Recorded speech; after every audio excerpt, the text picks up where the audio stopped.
হয়েছে ট্রফি পুরনো ট্রফিটা বাদ দেওয়া হয়েছে, নতুন ট্রফি ওনাদের বক্তব্য যে নতুন ট্রফি অর্ডার দেওয়া হয়েছিল সেটা এসেছিল, সেটা তাদের পছন্দ হয়নি, আবার দেওয়া হয়েছে, ওটা বিদেশ থেকে আসবে এবং টুর্নামেন্টের মাঝামাঝি আবার এটা করা হবে। 10 মিনিটস হয়নি, ফটো সেশন হয়নি ট্রফি নিয়ে, মানে এটা কিন্তু যে কোনো একটা বড় টুর্নামেন্ট, ছোট টুর্নামেন্ট, মাঝারি টুর্নামেন্ট, এটা একটা আমরা জানি এটা একটা টুর্নামেন্ট তো হবে, সেটা তো আমরা জানি। এবং যেটা এখানে আসলে প্রশ্ন ওঠে যে যেখানে আপনি বুঝতেই পারছেন যে আপনি বিপিএলটা এরকম হবে, এবং আমরা যেটা জানি যে হয়তোবা বিসিবি নিজেও স্পন্সর পায়নি, তারাও আসলে আমরা দেখছিলাম মাঝরাতে তাদের কাজ চলছে, সারা রাত কাজ চলেছে, ব্র্যান্ডিং এর কাজ চলেছে, অর্থাৎ স্পন্সর কারা, ট্রফি কোথায়, কিছুই নাই। তাহলে এই ধরনের আয়োজন করার মানেটা কি?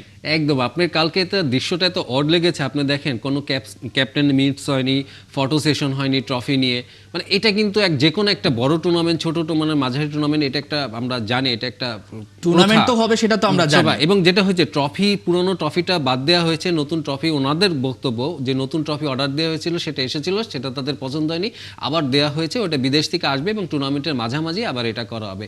আপনি দেখেন তারা নিজেরাই স্পন্সর পাচ্ছে না, তাদের বিলবোর্ড নেই, টাইটেল স্পন্সর নেই, মানে সব মিলিয়ে তাদের কিন্তু ভরসা যে একটা যে কোনোভাবেই একটা কিছু করতে হবে। আপনি দেখেন এত কিছু নেই, অথচ আজকে আপনার 25,000 বেলুন উড়িয়ে উদ্বোধনের অনুষ্ঠান করা হচ্ছে, 6টা দলের থিম সং বানানো হয়েছে।